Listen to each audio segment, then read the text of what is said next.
Good morning, Kevin. Hey, Earl, great to see you as always. Absolutely, my friend. Happy Monday.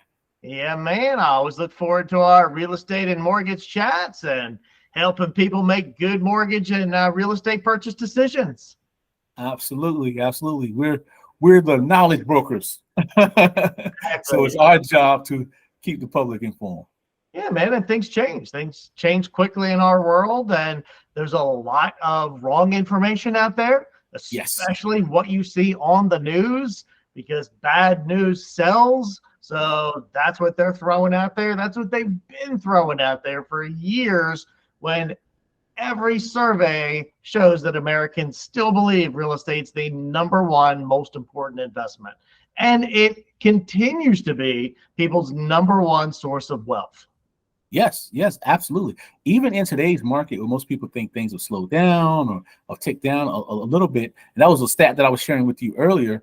I think it was estimated that we were going to sell overall nationwide about 4.5 million homes. I think somewhere around that number. Wow. So with that number and with that being said, according to NAR, have broke that down to actual numbers, and this may be astonishing. But we actually sell 11,000 homes a day across the country. Is that you personally, Earl? I wish, but no. I wish, but no, definitely not me. 475 homes per hour. Yeah, that's pretty awesome. And that's supposedly in a down market. I'll say Yeah. down, but supposedly in a down market. Yeah, 475 homes an hour. Yeah, folks think they can't find a home out there right now. Guess Right. what? Lots of other people are. Yes. There's a lot of moves being made, a lot of transactions happening. Yeah, 475 people an hour are buying homes, evidently. Yes, absolutely. And we still need inventory for more. So, Now, I think you mentioned you had some info on why people are moving, like where people are moving and why. Yes, right now, another tip or another source of information that we use a lot, as you know, is Keeping Current Matters. And according to Keeping Current Matters, the reason for most buyers moving or where they want to move is about three different reasons or three different tips. And the first is people are moving to cities with lower housing costs. And we know that makes sense. That makes complete sense. They want to save more money in their pocket and not be house poor, as terms that we've used before. Number two. Before we move on, I want to comment on that one. Sure. I follow a bunch of like financial gurus and even real estate gurus on Instagram. And that was one suggestion that came up recently. Like, if you're struggling, if you're living paycheck to paycheck, if you don't think you can afford to save or whatever, move to a lower cost area. That's the number one way to save money in your budget.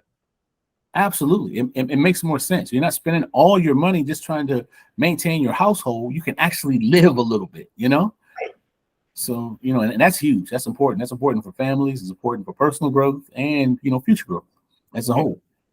The number two reason, people are moving to places where they vacation.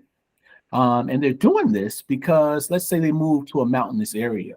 That gives them more ability on the weekends for more hikes or walks, nature walks with the family, or they move to a lakefront area where they get those sunrises in the morning coming off of the lake. If they live in the vacation spot, it kind of saves them a little bit of money as well, because now they don't have to necessarily go to that place twice a year, 3 times a year. They can choose a different option, maybe a different location, which makes perfect sense. I know you own a couple of homes in the mountains as well, right? Yeah, man. And that's really kind of the plan for my wife and I. We want to live in these great places where we love to vacation. So we're tied down for another year or so, maybe a few years with kids, the school and whatnot. But after that, I can do my job from wherever. So if I'm on the mountains living on the river, a lot of folks have that flexibility nowadays. And that's perfect, because that takes us right to number 3 on the list.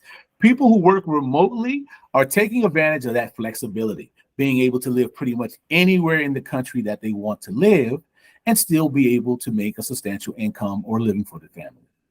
So, just like you said, perfect. Yeah. And we're here to talk about real estate and home ownership, but I know people that'll even take a year and live in an RV and drive around and see the country and then settle. So yeah, there's a lot of flexibility people have, especially since the pandemic. Folks are working at home at a high rate right now. Yeah, absolutely. That's been one of the few positives that came out of the pandemic. It opened a lot more options, for people when it comes to work, and being able to take care of their families, not having to go by the old rule of the 9 to 5, stuck in the cube all day, type of situation. So yeah, no, that's perfect. Very perfect. In the mortgage world, we are certainly understanding that folks thinks rates are high, and comparably, they are. With what we've been used to over the past 3 to 5 years, they're definitely higher. We can certainly say, well, that's historical averages. This is where kind of mortgage rates should be, but it's still a little bit painful. But that being said, relief should be in sight.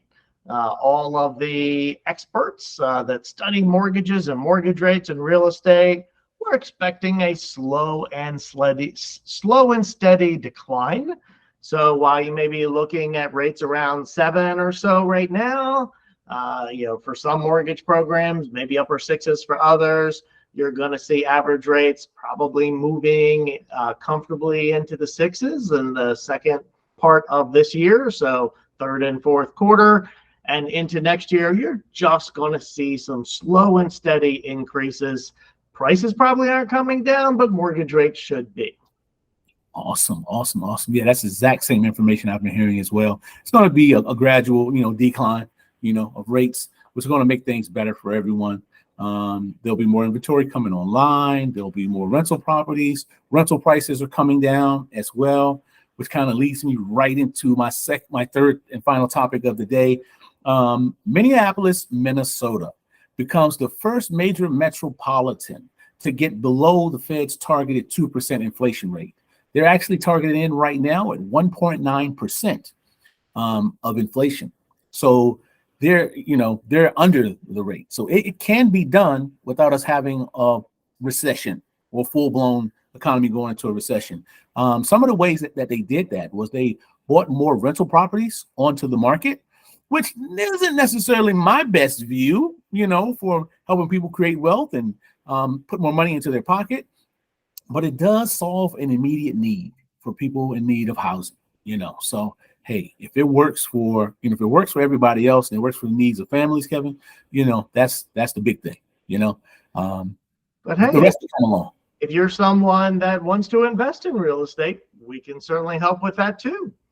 There's great purchase investment opportunities that you can offer to a family that needs a rental. Absolutely. And that's a wonderful option, like I said, because you're providing that family, with housing, but also creating some wealth or some extra income, for you and your family. So it's a win-win. Yeah, sounds great. Awesome. But always fun catching up and chatting real estate. Yes, sir, my friend. Thank you so much. Have a great week. You too, Earl. Thanks. Thanks.